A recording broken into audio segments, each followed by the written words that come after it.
Good afternoon, welcome. I'm so grateful that you've joined us here today once again. I'm Alina Dorian, the Associate Dean for Public Health Practice, as well as Equity, Diversity, and Inclusion at the UCLA Fielding School of Public Health, but I've also been a proud school principal for 10 years. Therefore, I'm even more excited that you've joined us now for our 8th in a series of webinars titled Principal Practices for Safe Schools. I want to quickly take a moment to thank our collaborating partners, the UCLA School of Education and Information Studies, the California Safe Schools for All team, the California Department of Education, the Association of California School Administrators, and our California Connected Consortium consisting of the California Department of Public Health and our academic partner, UC San Francisco. As we all know, the state's Safe Schools for All team released guidance for school reopening in mid-January, and under that K-12 consolidated framework, the state provided detailed guidance and has continued to update that guidance on school reopenings as the situation in the state has evolved. Today, we are extremely lucky to have with us experts in education who will share their knowledge and insight on the mental, emotional, and social health of our students and staff during COVID-19.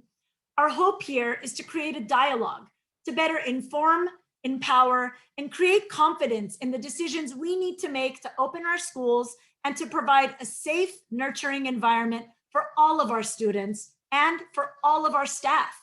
I'll try to keep a bit of time at the end to address some of your questions. Please use the Q&A button below. Thank you for those who submitted your questions ahead of time. All of your questions and comments are extremely valuable for us because they help us design this series to truly meet your needs. So now, please help me welcome our panelists. We are honored to have with us Dr. Daniel Lee. Dr. Lee is a licensed psychologist, certified school psychologist, and certified life coach with over 15 years in the field. Currently, he serves as the California Department of Education's Deputy Superintendent of Equity. He has also recently been elected to the post of president for the New Jersey Psychological Association and is the principal consultant of Insight Psychological Services with extensive experience providing organizational and systems development, educational consultative services, student and staff assessments and evaluations, professional development and training, community and parent engagement, behavioral health interventions, and educational coaching and leadership development. We're also very happy to have an amazing team from Alexander Hamilton High School, one of the largest and most diverse schools in the Los Angeles Unified School District. We begin by welcoming Ms. Brenda Pensamiento, principal of Alexander Hamilton High School for the past 10 years and has worked as an educator in the same district for almost 24 years. She attended Cal State Northridge and Cal State LA. She holds a BA in Spanish literature and a master's in academic counseling. She holds a teaching credential, a counseling credential, and an administrative credential. As someone who was forced to migrate to the United States as a teen, she's an advocate for trauma-informed practices in the classroom and mental health for all of her students. We're also happy to have Ms. Stephanie Lartelier, Assistant Principal, Secondary Counseling Services at Alexander Hamilton High School since November 2014. She's worked in public education for the past 23 years. Prior to becoming an administrator, she worked as a social studies teacher in a school for at-risk youth and as an academic counselor in Los Angeles County Office of Education as Nydorf Juvenile Hall and pupil services and attendance counselor at 2 large LAUSD high school campuses. She earned her BS in psychology from San Diego State University and her MSW with an emphasis on children and families from USC. She holds PPS credentials for school counseling and school social work and child welfare and attendance, and an administrative credential. Rounding out the team from Hamilton with difficult names, I might add, we have Ms. Juliane Locquet-Lefkowitz, the senior health educator overseeing the Wellbeing centers at Hamilton High School, as well as at University High School and Taft High School. The Wellbeing centers are operated by the Los Angeles County Department of Public Health and hold close working partnerships with Planned Parenthood Los Angeles and the Department of Mental Health. She holds a master's in public health from SUNY School of Public Health and Health Policy, and prior to working within the educational sector, she spent a decade promoting health and well-being as a personal trainer, nutritionist, and holistic health coach in New York City. Hamilton High School, I'm proud to have you here. We're also very lucky to have with us Miss Alicia Garcia. Ms. Garcia is a school psychologist at Bradley Elementary and Van Ness Elementary Schools in Los Angeles County. Ms. Garcia has over 20 years of experience in providing mental health services to children, families, and school staff. With a trauma-informed approach, she assists schools in understanding the impact of trauma on students' learning, development, mental health, and behaviors through a variety of trainings, counselings, intervention, assessment, and consultations. And finally, we have with us Ms. Rebecca No, principal at Farragut Elementary School in Culver City. Ms. No is a K-8 school administrator with national board certification and 2 masters in education from the UCLA Teacher Education Program and the UCLA Principal Leadership Institute, go Bruins. As a national board certified teacher, she understands best practices to support teachers in 21st century teaching and learning and to create systems that support the needs of every child. Her commitment and passion for growing the collective strengths of school communities is exemplified in her leadership roles, collaborative efforts with colleagues and local organizations, and pursuit of professional growth opportunities for students, staff, teachers, and parents. We have an amazing lineup for you today. Once again, thank you all for being here. And now it is my honor to invite Dr. Daniel Lee. Dr. Lee? Thank you, Dr. Dorian. And I want to thank everybody for joining us today. And as I was preparing for this presentation, one of the things I realized and it struck me is I need to use 2 hats today. One, I'm going to use my psychologist hat and really talk to you about stating the obvious and reminding people that some of the things that we've experienced, you already know how to navigate. As a colleague says that, managing uncertainty is a skill that can be learned. And so you've been doing this already. So I'm going to elevate some obvious points, but then there's a part of me, the life coach part of me, is going to have to really challenge you to start thinking about different ways to sort of problem solve. We have to be creative. We're dealing with some new situations and circumstances that are really challenging us. And I think the goal is to really approach this new situation with novel ideas and also giving yourself permission to use these novel ideas, and some of them that we already know, but really implement them in a more dynamic and new way. So next slide, please. So what I want to do is talk about this at a place of what do you already know? Right now, we understand we're getting ready to go to 3 different phases in terms of school opening right now. We know that a lot of us are opening in some form, whether it's hybrid or fully in person between now and the end of the school year. We know that there may be some summer programming opportunities, and we know we're going to return to school in the fall. So what I want to do is, again, state the obvious in terms of what can you do to start organizing your system and your team to prepare for these 3 phases. The 2 points I want to elevate are things you already know: social emotional learning and your school-based mental health professionals. And I'm keeping this really simplistic enough because I want you to digest some real key strategies before we leave in my time with you today. So the reason I'm bringing up social emotional learning is because that's a resource that you could do that's universal. It really can support everyone in the building. Most of you as administrators and staff already are familiar with it, but really now it's time to start implementing with fidelity and probably in a more robust manner. I think what we have to highlight is as we're returning back to school and working with our parents and students and staff and coming back, COVID anxiety is real. And then also all of the transitions, those natural transitions that were missed throughout the year, that's real. So now we have to really acknowledge that we have to take care of all of those losses and all of those reminders and those moments that were missed. And that's where we have to understand that it's not just for the students and parents, it's for every adult in the building. So what I really want to elevate as you're returning right now for the end of the school year is, what is your universal social emotional learning plan? How are you implementing it? Do you have enough people who can own it and make sure that it's taking care of everyone? Do you need to develop more community-based partnerships or partnerships outside of the school to make sure not just the students and the parents are taken care of, but the adults in your building are taken care of. I have one colleague who's a principal. He consulted with a group psychology practice, and then they provide counseling support and sort of wellness support for the staff. And they're doing webinars, parent support groups. They're doing things that really complement sort of what's happening in the school in order to make sure everyone is being taken care of. And those services are available to the staff. So staff can call in and make appointments. Even though people have EAP and insurance, they're making sure resources are available for staff during the school day or at a time that's convenient with them. So those are the things that are happening now. And that's that out of the box thinking I want people to think about. In terms of the summer, one of the things that I would talk about is how are you going to work to design resources and a plan that's going to help you be more effective for that full return in the fall. So this is the opportunity, again, to think about your school-based mental health professionals, to think about your community-based partnerships, and starting to think about how you can even use your parents and students as a focus group and engage them in a conversation around what are the needs that need to be in place in order to have a successful return to school. So this is really your opportunity to deepen your work that you're doing around social emotional learning, to plan more effectively for it, and also to add capacity.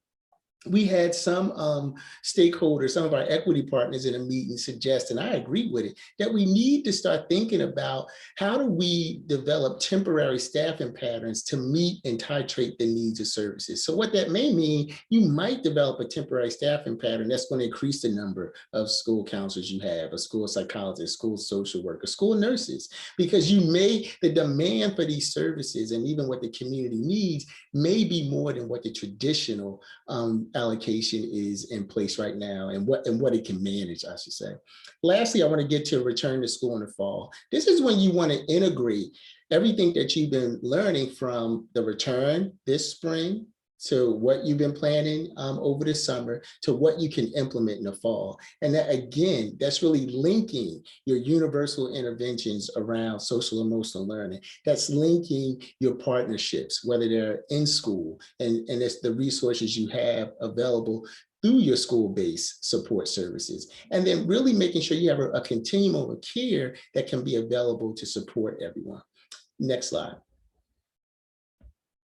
So what I want to talk about here are some of the staff resources. So these are some information that probably you're already familiar with. So I'm not going to go deeply into it, but they do reinforce some key points that you need to think about. One is right now it's going to be important to develop interpersonal relationships. We need to strengthen those experiences and those partnerships in the school community, and that's across all levels. We also need to think about equity in terms of how we're assessing and going to deliver services. We need to think about design in terms of really pulling together a team that's going to own this work and also make sure it gets implemented across the school community. I think right now we have to really take the time to look at what resources that we have available. And there's a lot of resources out here. I know people are trying to figure out how to use them and really make the best of that investment. But the superintendent, one of the things that he's elevating is you can use these resources for social emotional learning and mental health support,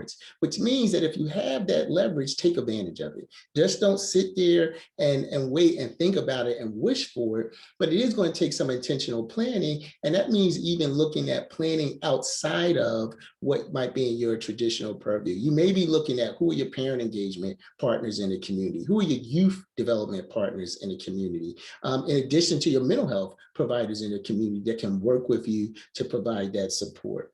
Next slide, please. And this gets us back into sort of those points about those community partners. One of the things that I'm going to really challenge you to think about is what will a continuum of care look like in your school community? And by that, I mean, what would it look like when the issues that are coming into the door will exhaust or more complex for your school-based personnel? And that's when your school-based and community-based partners, rather, are going to be a resource for you. So you have to start thinking about those supports for families, as well as what supports you're going to need to complement what your existing services look like. My challenge for everybody is, you know your school communities better than anybody here today that's on this panel. So one of the things, as you're assessing that, you need to make a determination about how will you titrate services, even if it's on a temporary basis, to meet the needs of your community, and really make a decision to be intentional about it and to make that investment, and can they communicate that investment to your stakeholders. Next slide, please. And this is where we get into equities sort of considerations. And what this really is taking that time to assess how are you and have been delivering services to make sure everybody in your building gets taken care of. And when I say everybody in this day and age, that includes the adults. And I'm talking about from somebody who is delivering the best lesson in the world to somebody who is making sure your building is sanitized and clean. We need to make sure everybody is getting supports and services. And at the same time, how are you delivering it and making it accessible? Because part of equity is access. And then it's also part of equity is making sure that people get what they need. And everybody in this room are decision makers. You can ensure that all your stakeholders, that all your community members, that everybody who's investing the emotional labor to make sure that your schools are operating efficiently and effectively get the support they need. So I definitely want people to start thinking about that, because that titration of services and supports is something that you need to take seriously as we're transitioning. Next slide. Now, the next couple of slides are really just resources. I only want to elevate two from this page. One is, we're talking about, you don't always have to invest money. We've invested money to help you with some of these initiatives. The first one I want to elevate is the mental health first aid training. If you're thinking about what is the most basic thing you can do, we have this free online training for mental health first aid, where all of the staff in your building can learn how to really work to destigmatize mental health issues, but also start doing some triage around how to engage and ask people questions and talk about uncomfortable issues so they could be a resource. So I would really say, tap into that as a resource, and we'll provide the links after the presentation. The other resource that will be helpful is the Sacramento Cal Hope Student Support System. They are working with the University of Berkeley Center for Greater Good, and they have a social emotional toolkit. They're working with 57 counties right now. You may be in one of them, but I would tap into that as a resource if you're thinking about, where do I start with social emotional learning, and then how to problem solve and integrate that as a universal intervention. And if you can go to the next slide. And then we have some webinars that may be able to supplement what you're getting here. We have one coming up around family engagement and looking at social emotional learning and how staff can work with parents during this time. And we also are working with USC in terms of helping administrators, again, think about how to use their resources, the funding, to have the biggest impact for the population they're working with. So I want to thank you for your time, and I'm going to pass it back to Dr. Dorian for next. I saw you sneak in USC there at the end. Thank you so much, Dr. Lee, for all of this information, your expertise, all the work that you've been doing. I know how much you have on your plate, and we're very grateful. And thank you for pointing out the resources, but also just reminding us of all of the resources that we have at our fingertips. I am now pleased to invite our incredible team from Hamilton High School, Ms. Brenda Pensamiento, Ms. Stephanie Lartelier, Ms. Juliane Locquet-Lefkowitz. I tried to honor your names this time. Thank you so much.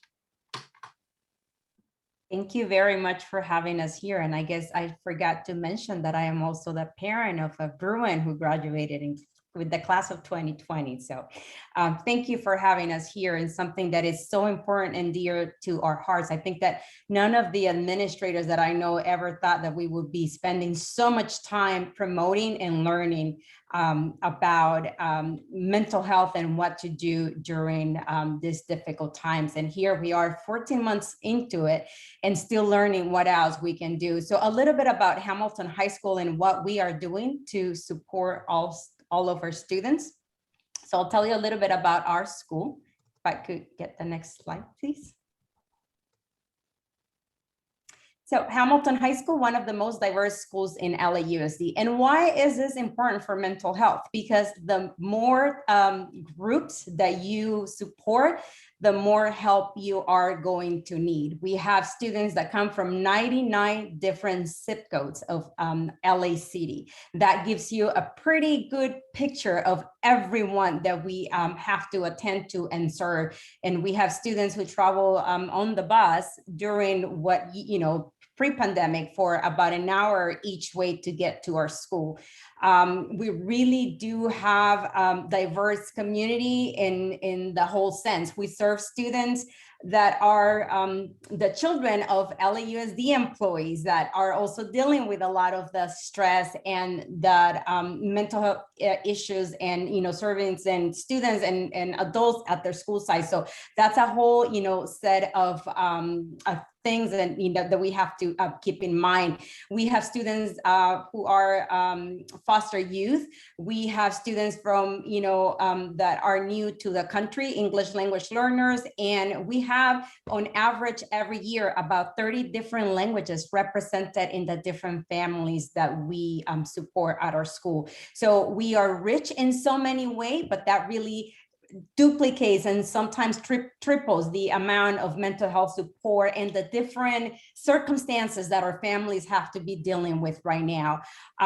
One of the things that we really do at Hamilton, and a lot of people think, oh, the larger the school, the more funds, but we have to make some very difficult decisions sometimes. So we purchase the teaching position, or do we purchase another psychiatric social worker? And up until this year, we've been making some very, very difficult decisions. But one thing that this pandemic has truly done is put a lens on issues of equity and the fact that mental health should not be something that schools should be trying to make a decision by this instead of. It really should be a fundamental need and every school should have it. So I'm really happy to share that in LAUSD, all of our schools will be granted a psychiatric social worker for the coming year. And our school is going to be purchasing 3 additional PSWs because the need is just to that point. We have been dealing with so many students who are dealing with extreme mental health, and some that are, just kind of in the middle crying out for help. We can do this alone. And to all my colleagues out there that are watching this, there is just no way that a school can fulfill all the needs. You'll hear me say this over and over again. It takes a village for everything. So reach out to those partnerships. I know that for our school, for example, we have partnered with Sky Schools.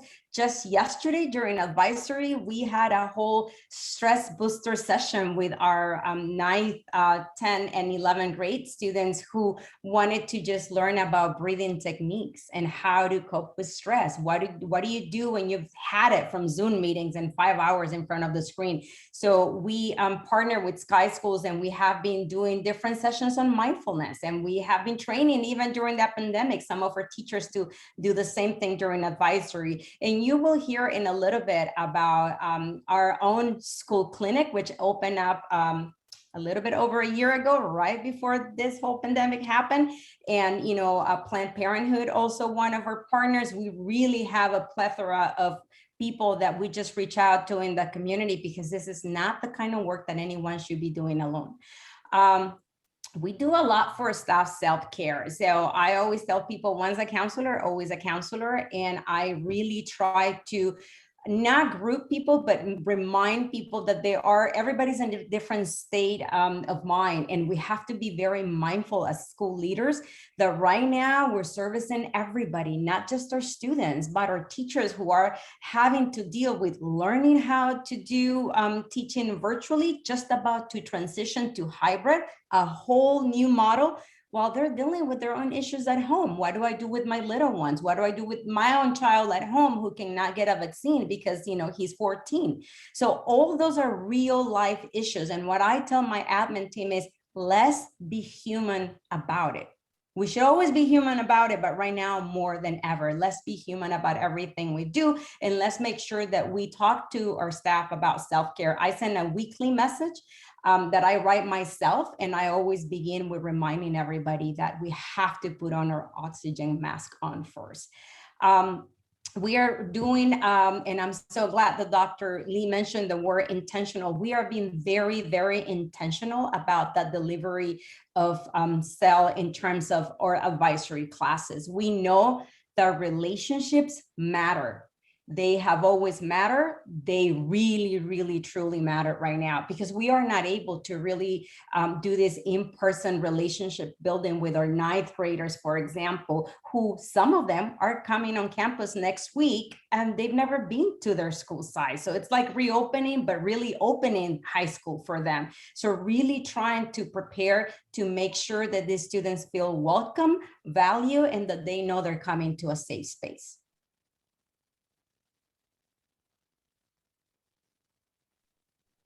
Thank you. We have been making a tremendous effort to try to maintain the school activities online. Yes, it's been challenging, but we've had everything from our club rushes to having students actually come to forums. I've tried a couple of, I call them tea sessions with the students. I call them tea with Miss P, because I just want them to know I'm here, we're gonna find ways to stay connected. We have we promote inclusivity through a lot of our clubs, like our Black Student Union, which, by the way, 3rd year in a row, BSU of the year in the state of California. So I'm very, very proud of that. Our Latinx Student Association, and they're still putting shows online. We are still trying to keep that alive. It is really, really important to maintain that connectivity. We have a lot of community service opportunities for students and just a lot of different hobbies. We are not making it seem like things are normal, because I don't believe that that's actually a good practice, but we let them know that in the most challenging times, we need to hold on to some of the things that we know work for us and for our school. And that is it for now. I think that some of the things I've already mentioned before, but just making sure that our students are part of every decision that we make. We've been going through, in addition to that pandemic, some very challenging times, and we have created just safe spaces for students to be able to come and talk to us about how are they feeling, what are, better, your school. Make sure that you create spaces based on the needs of your school community. That's really important. And I kind of jump ahead and talk a little bit about Tea with Miss P. And this is just basically the idea that if a lot of schools hold coffee with the principal, right? So we have the parents come and, we title it Coffee with the Principal so that you can have a cup of coffee with me and talk to me. But I wanted to make sure that the same platform existed for students. At the end of the day, we are with them on a daily basis, whether it's a virtual or in person or hybrid, a combination of both. And it's really, really important that their voices are heard. And I keep saying that they feel valued and heard, because relationships at the end of the day is what's going to get us through these very difficult times. So, good evening, everyone. Again, I'm Stephanie Lartelier, Assistant Principal over Counseling at Hamilton High School. Some of the things that we already had in place prior to the pandemic, and I think helped a lot going into the pandemic, was we have ongoing training for our support staff. So this is something that we do every single year. We go over our crisis training. We look at tiered approaches to intervention. We use the SSPT process or SST process for students that are considered to be at most at risk. And we talk about, in a large group setting with other support staff present, school staff that know different aspects of the child, to make sure that we're covering all the bases to figure out how we can support this student so that they can be successful in their academics. We also have what we call RCT, or Resource Coordinating Team meetings, and that is a monthly meeting where all of our partner organizations, which we have a list of on another slide, come to campus or via Zoom recently, and we talk about trends with student behavior. So trends in drug or alcohol usage, things that we're seeing with students in terms of self-harm, suicidal ideation, just different factors so that all of our partners can be aware, because they work with our students off campus. And sometimes they can also bring more resources to the campus that will help our students be able to function more. We do look at the whole child. We take advantage of our PD dates during our small school meetings or our magnet school meetings to talk about students that are at risk, so that the teachers can give their feedback to the academic counselor and administrator.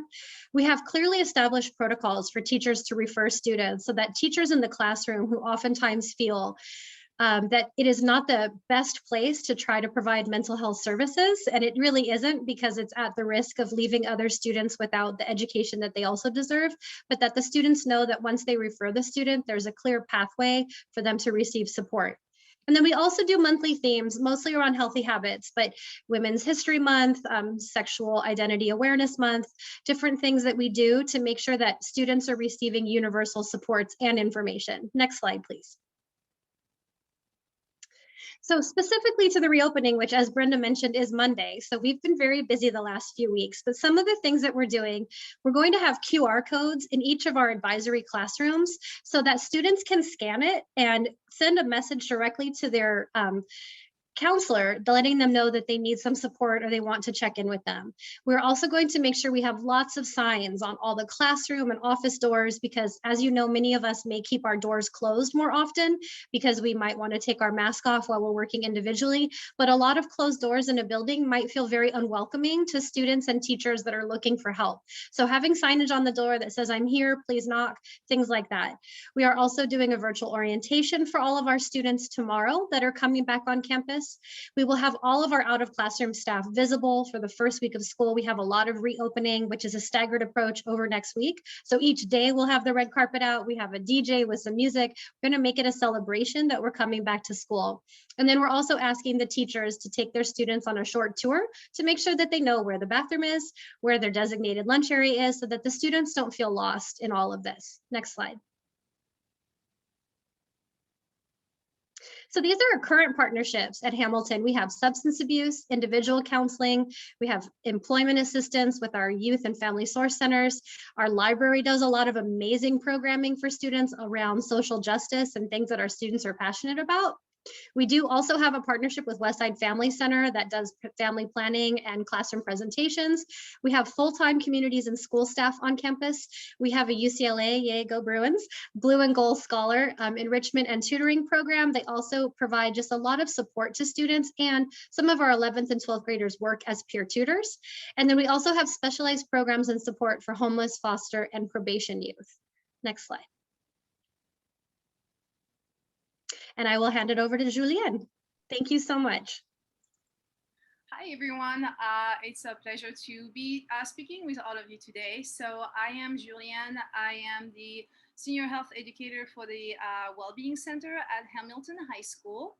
So the Wellbeing Center is the result of a partnership between the Department of Public Health, the Department of Mental Health, and Planned Parenthood Los Angeles. Back when we were back pre-COVID, we were staffed with 2 health educators per site, and we are now at about 35 sites around the county. The Wellbeing Center is a safe place on campus for students to come in and de-stress and chat with other trusted adults and seek confidential and warm support in areas of reproductive and sexual health, substance use, and mental health. So we're not therapists, we're just here to de-escalate, to bring them back and just provide a safe environment for them. And we work very closely with the team at Hamilton to refer those students that come to us that might need more support in-house or with outside support. While we are away, apologies, while we are away from the campus, we run different programs where we keep our teens engaged. We have the Peer Health Advocates Program, the Public Health Task Force, and the Youth Advocacy Council.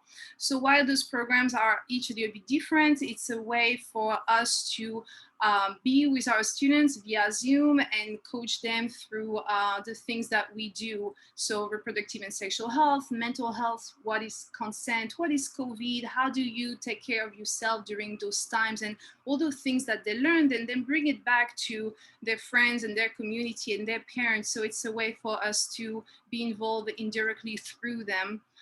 So that's pretty neat. From our partners, we offer, DMH offers lectures online, actually hosted on the UCLA website available for schools with the Wellbeing centers. And some of the topics are mindfulness, positive coping strategies, emotional wellness, healthy relationship, healthy boundaries, and suicide prevention. And it's like 30 minutes presentations, recording presentation, and then teachers and the students can discuss more in depth those concepts.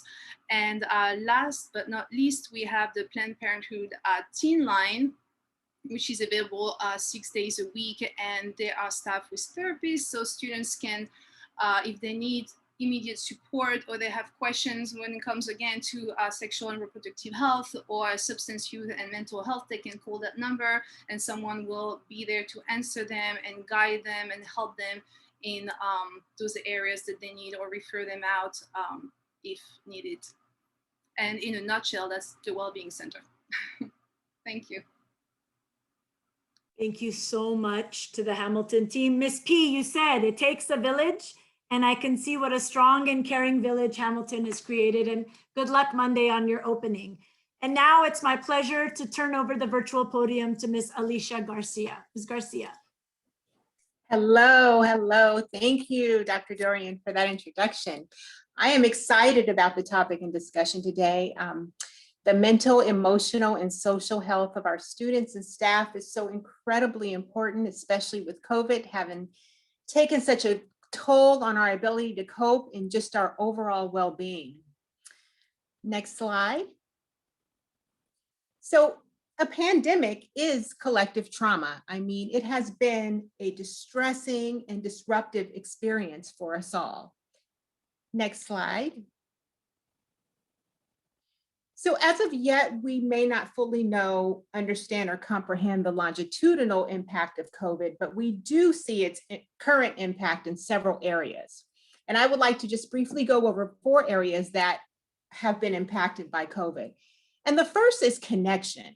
I mean, we are wired for connection. We are social beings. And the decrease in social interaction has many students and staff feeling very isolated.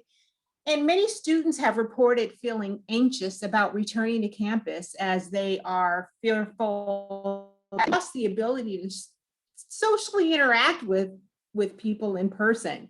The initiating and maintaining conversations, things we know and learn through practice and trial and error. Also the decrease in physical touch. I mean, we know that physical touch releases oxytocin, which really helps us to bond with others. Our sense of community has also been impacted. The sense of belonging to something bigger than ourselves, the camaraderie, many are missing meeting up with their friends and their colleagues for lunch and sharing personal stories. And I know many have mentioned the power and the importance of relationships today. And yes, those meeting up and lunch and sharing those personal stories were really healing relationships. And so many are feeling that they would like to return and reestablish those relationships. Our sense of belonging has been impacted. Brene Brown, a professor and researcher who has written many books on the importance of belonging, has stated that in the absence of connection and belonging, there is suffering. So lastly, our capacity to cope has been impacted, particularly our executive functioning skills, right? We're talking about focusing, being easily distracted. Our organization has been impacted, and there's been an increase in procrastination. So we have also found that our capacity to cope has been impacted, where our usual go-to strategies, positive coping strategies, don't seem to be as effective.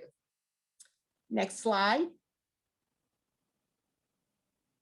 So given the impact of COVID on these various areas, we understand the importance of providing support for our school staff and students.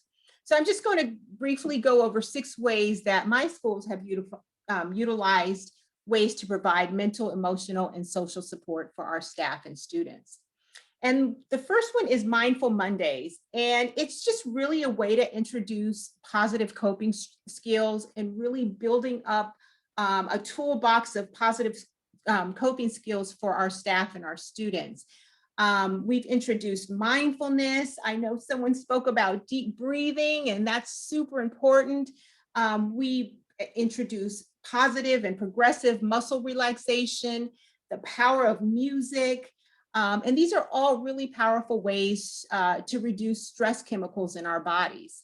And these can be also presented over the PA systems by the school counselor or the school psychologist or a staff member. The next one is Wellness Wednesdays. And it's just really a specific day of the week to encourage healthy choices. We used to have dance parties during distance learning, and really trying to explain and help to understand the connection between the mind and the body. Also the importance of sleep. And this could be just a 1-page handout, something that they can use and incorporate throughout the day and practice on a regular basis. The next one is self-care. Wow, this is a big one, right? Every presenter this morning has talked about it this afternoon. So staff have reported lots of guilt when it comes to practicing self-care. So really having discussions on the power and the necessity of self-care, and educating that what self-care is and what it is not. It's not necessarily having to go out and spend a lot of money. It's really just putting in your calendar daily practices of maybe just stretching or taking a walk, or just turning your lights down and just having a moment to yourself, and really putting those into your calendar as if it was a meeting, and making those moments really sacred, and not making sure that nothing goes inside of that time slot. Next slide. And the next one is emotional check-ins. Just really not so much, how are you feeling on a scale of 1 to 5, with 5 being, I feel amazing, but really open-ended questions. And this can be staff at the start of a PD, or it could be at the start of a grade level meeting, but just really helping to identify the needs of the students and the staff. And mental health providers really can be helpful in looking and listening for signs of distress. The next one is personal empowerment. One of the things that I think we all can say that we are feeling is perhaps a loss of control, because the pandemic has really made things different than it's our new normal. And so really providing support in identifying what is within our control, because there are some things that are within our control. And reminding our staff and our students of some of the skills that we learned during the pandemic and during distance learning with the Mindful Mondays, and some of the skills that we introduced in practice. So understanding that everything is not necessarily outside of your control. And when you can identify, I can control my mindset, I can control my preparation, I can control when I use my coping strategies, it's really helpful with moving forward and identifying ways in which to cope with the stress of COVID. And then the last thing is community support. And again, just, Hamilton, wow, you guys, a lot of mental health support, and that is very commendable. If you do not have that at your school site, just arranging for community services of mental health, or, there's definitely hotlines. And that's an incredibly important way to really link our students and our staff who are having a difficult time coping with the mental, emotional, and social health that they really need. And so those are just the 6 things that we do. And there's a ton more that have already been presented. I mean, amazing things. And so that's it. Thank you. Thank you so much, Ms. Garcia. Thank you for your powerful yet simple message in a way, right? So I think it's important because we say this to all the school administrators. You know your community, you know your students, you know your faculty, you know what's needed. You know a lot of this information in your heart and in your head, but sometimes we just need to hear the message of how do people operationalize it and make it work within their community and their schools. And Ms. Garcia, thank you also for your energy. It's very appreciated. Okay, can we ask all of the school administrators to turn on their cameras? And we would also ask Ms. Rebecca No to please join us. Right now, we're gonna ask them to do a round of questions for Dr. Lee. So if we can start with Ms. No, that would be great. Ms. No? Thank you. I'm so happy to be here again. Coping with change has been a consistent thread throughout COVID. Changes the schedules, the protocols, the expectations and routines. It's been tough for staff, students, and families alike. What strategies can we employ to support our community when there's just so much change? Thank you. That's a really good question. What I would want to focus on is maybe 3 quick points. One is right now the need to over communicate. I think that's going to be really effective because, again, I started off saying, excuse me, that uncertainty is a skill that can be learned. And I think we have to cultivate it and support it. And given that it's been so many changes, I think over communicating will bring some stability and consistency in people's lives. That helps with creating a routine. I would say be consistent with your routine, but give yourself permission to be flexible, because sometimes you're going to have to adapt to what's happening in that moment. And I think the third point that I would want to elevate is more of an idea of being conscious of the need to instill resilience. So as we're managing the process, reinforce the successes that are happening. And so people can understand it as we're moving back, that they are capable, and remind them that the skill is there. We're not teaching something new, we're just helping them manage a new situation. Thank you so much. I think that's amazing. And especially the whole point about resilience and really thinking about, as you were saying, that over communicating to be able to sort of push through and understand that we need to be flexible no matter where we're put. So thank you for that. Ms. Garcia, I believe you have a question. I do. Dr. Lee, many of the families I work with are reluctant and very fearful of signing consent forms that would allow their children and themselves to receive mental health support. Are there any policies or campaigns in place to reduce the stigma of mental health and reduce the fears associated with trusting the mental health community? I really love that. And I want to tap into a resource that we sort of piped in earlier around that free mental health first aid training. Now, even though that's free to all educators in the state of California, they're also offering the community for like parents and other resources provide that. That is probably the best campaign, because what we need to do, like you just described, we have to deal with these communities in a real and personal way. And I really appreciate all of the presentations, because it takes that personal connection. And me, I say as a clinician of color, I have to educate people all the time about what is therapy, how is this going to be used, what is privacy. So sometimes we just have to let people know the benefits outweigh the concerns. And that's through those personal relationships and contacts. Thank you so much. Ms. Pensamiento? Thank you. So Dr. Lee, we are getting ready to open up. What is the current guidance on helping students get back into that routine of in-person learning?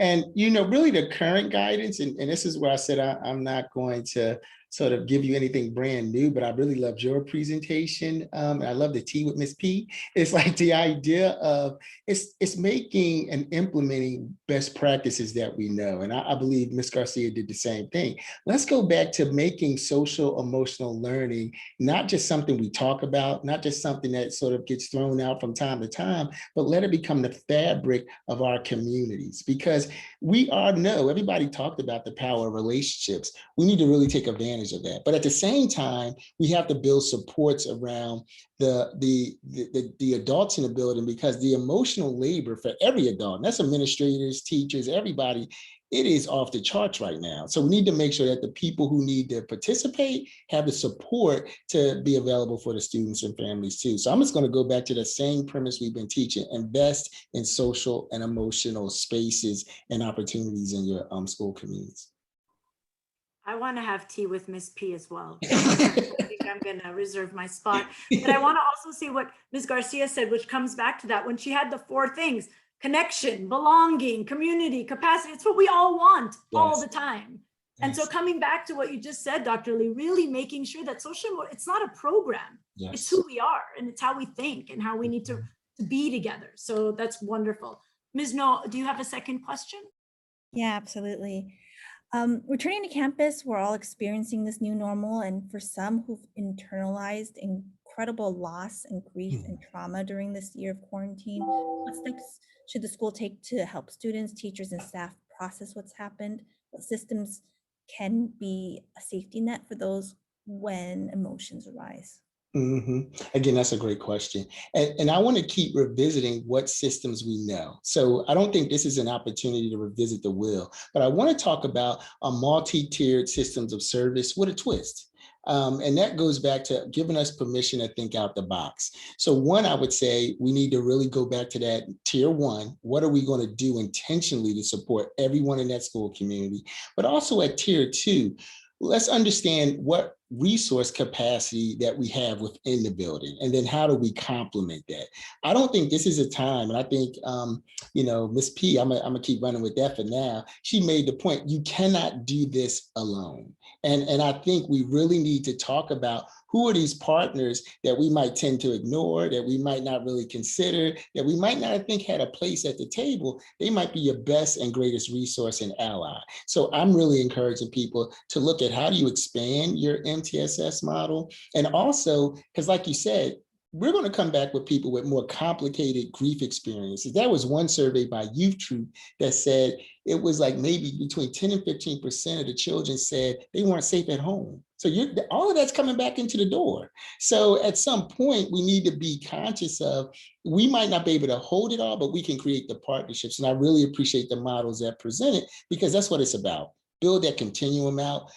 Ally yourself with those folks who can deal with those complicated issues, and just be a partner to make sure those families and students get there. Thank you, Dr. Lee. Ms. Garcia? Yes. Dr. Lee, the pandemic has greatly impacted the mental health of school staff, with teachers reporting high levels of overwhelm, anxiety, depression, and fatigue. Knowing that staff's mental health can impact that of their students, which strategies, procedures, or policies can we incorporate to support student and staff well-being? And I'm gonna sound redundant, but I'll add something else to it. So I'm gonna keep talking about social emotional learning as a fabric of an institution.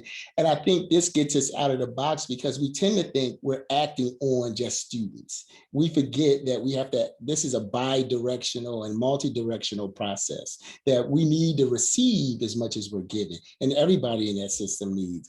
One of the things that I used that example earlier, it's like we really need to be intentional about how to complement the supports and services of our administrators and our teachers and all of the staff in the building. So I gave the example about how one principal contracted with a psychology practice just to have them available and on site for staff, because he knew that that's what they needed in that moment. It's a short-term plan, but he's like, right now they're so stressed out just trying to get to the end of the year. He's just trying to make sure he can deal with it, because guess what? Teachers are talking about, I'm burnt out, I'm isolated, I'm alone. Their students are noticing that, hey, you don't seem right today. So I think at some point we have to understand that it's not just these students that's been in a building or a house all by themselves, it's the adult sets that's working with them too.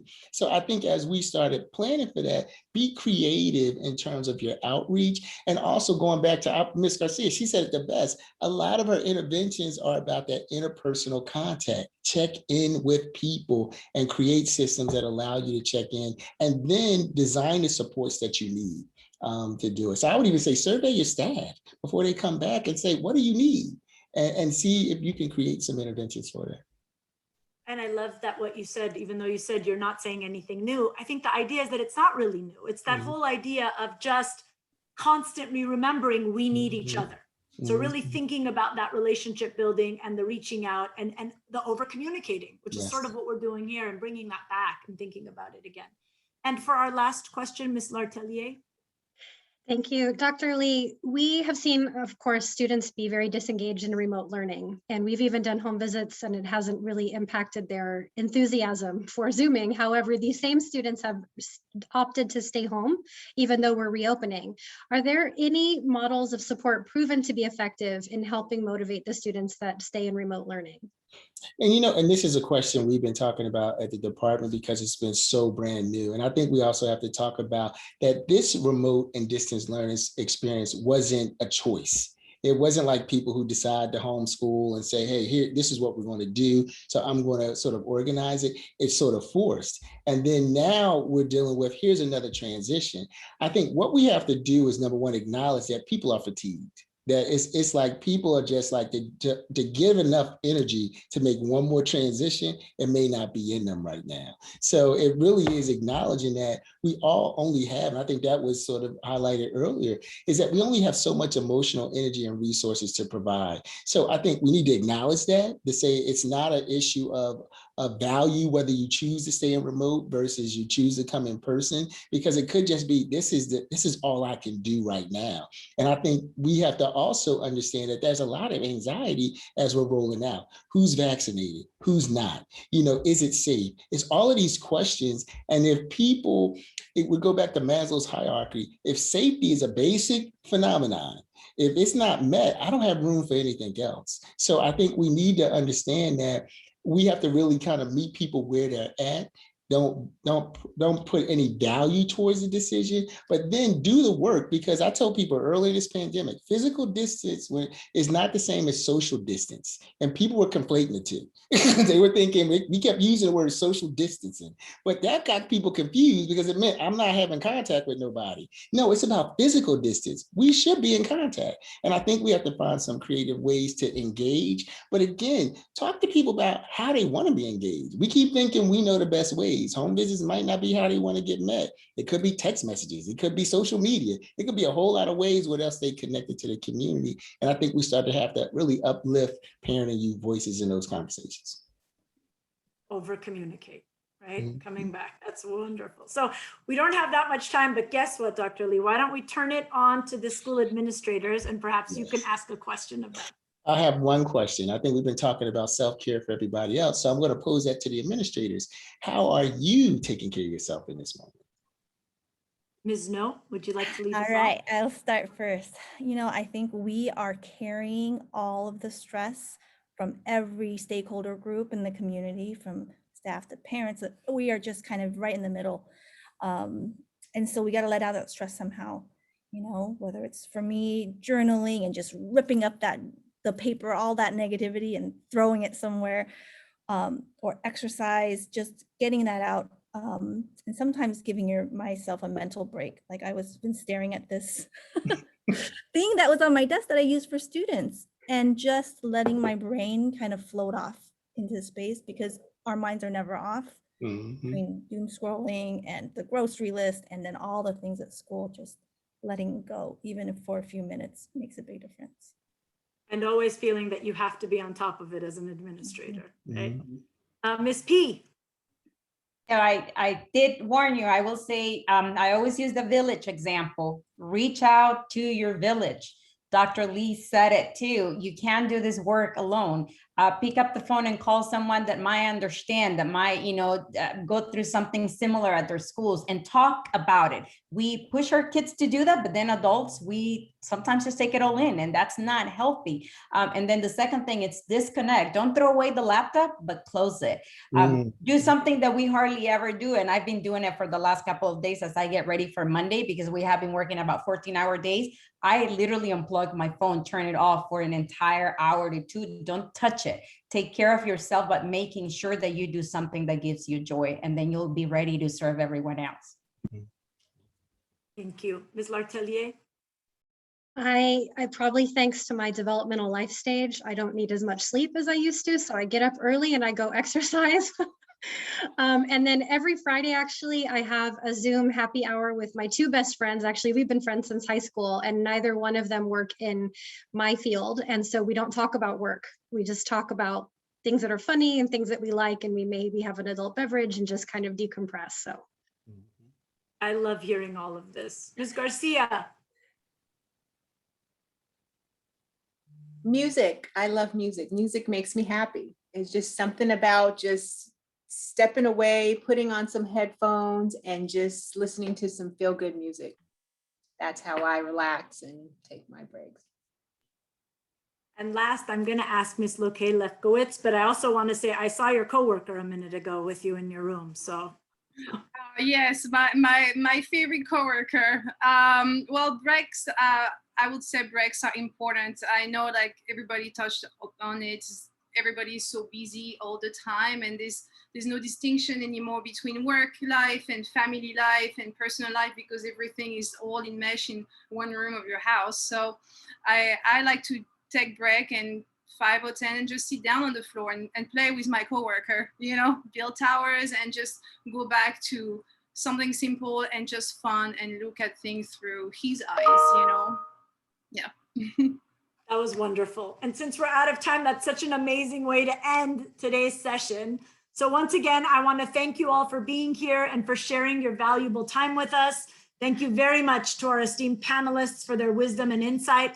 As I mentioned at the beginning, this is our 8th in the webinar series. The next one coming up will be on May 6th, and we'll be looking at wrapping up the school year during COVID-19, looking at things like prom, graduation, what does that look like in summer camps. Also want to let you know all of our previous webinars were archived and loaded up on the Safe Schools for All website under the Virtual Training Academy tab. We've also added mental health and social emotional learning resources up on the website as well. So please go check it out. We have a risk communication training, the last one coming up on April 30th. So please, if you go down to that website on the tab, you can register there as well. Again, thank you all for being here and see you all May 6th. Have a fabulous evening. Thank you all. Bye-bye.